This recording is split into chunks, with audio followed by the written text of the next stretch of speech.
It is very plausible and highly likely that from time to time, witnesses who report seeing a Sasquatch are misidentifying a known species of animal.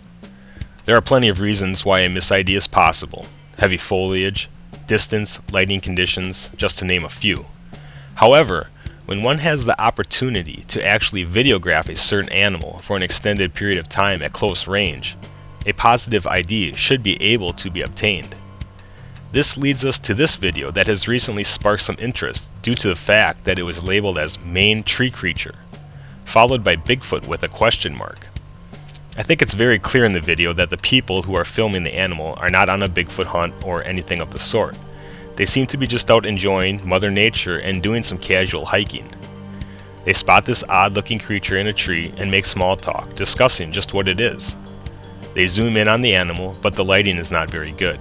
It is so poor, in fact, that they still cannot identify the animal, so they leave it at that and stop filming. The video is posted with implications in the title that it could be a Bigfoot. Now, we have seen this before. Some of you may have seen this video posted approximately 8 months ago of a similar animal. This was taken by a gentleman who has given himself the label of Bigfoot researcher and is known as the first Billy Jack on YouTube. In the video title, it was labeled as Unknown Primate. This is where people who call themselves Bigfoot researchers need to listen up. If you are in a situation where you are able to shoot video or take pictures with your camera, and there is a creature like this in a tree, why not just walk up to the tree and ID the animal, or at the very least make an attempt to do this? The creature is clearly not moving, and one would think it would be very easy to obtain the proper vantage point to see just exactly what it is you are looking at.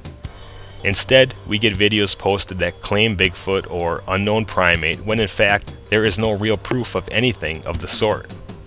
Just blurry or dark objects that with a little extra work would most certainly be able to be ID'd.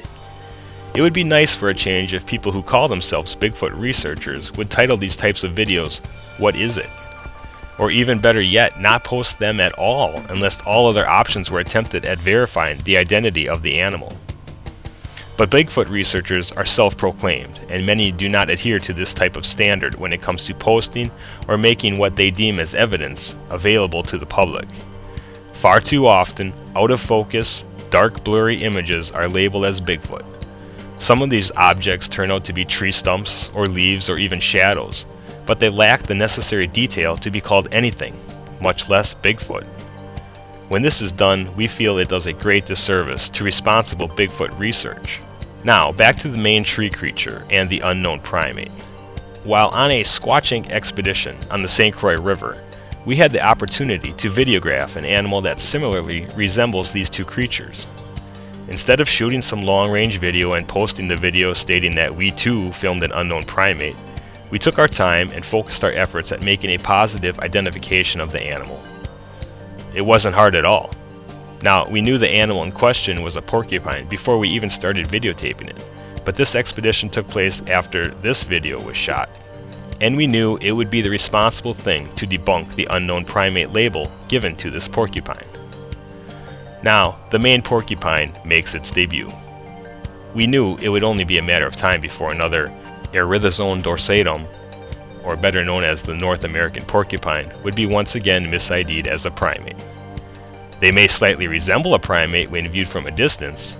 However, they do not move very quickly while in a tree, and verifying the identity of this type of creature is not a daunting task whatsoever. So for future reference, if you see this type of animal posted on YouTube or a Bigfoot researcher's website, think prickly critter first. If it's a dark blurry image and it's labeled Bigfoot, demand to know what evidence the poster has to corroborate this claim. Far too often people who claim to be Bigfoot researchers post images of out-of-focus leaves, tree stumps, and shadows, and then they let their viewers' imaginations run wild. No follow-up investigation, no attempts at debunking their own claims, basically, no research. This probably won't stop anytime soon. You, the general consuming public, should be fully aware that anyone who steps foot in the woods can call themselves a Bigfoot researcher. That includes us, for there are no special requirements that one must obtain to achieve the title. How you represent yourself and that title is the distinguishing factor. As you peruse the internet for information regarding this research, you will see clear differences in how researchers search for, collect, and present evidence. Pay special attention to those last two, collecting and presenting evidence. Some of us are great at it, some average, some try very hard but don't have the means necessary to do it properly, and some just downright ignore it. Unfortunately, far too many ignore it.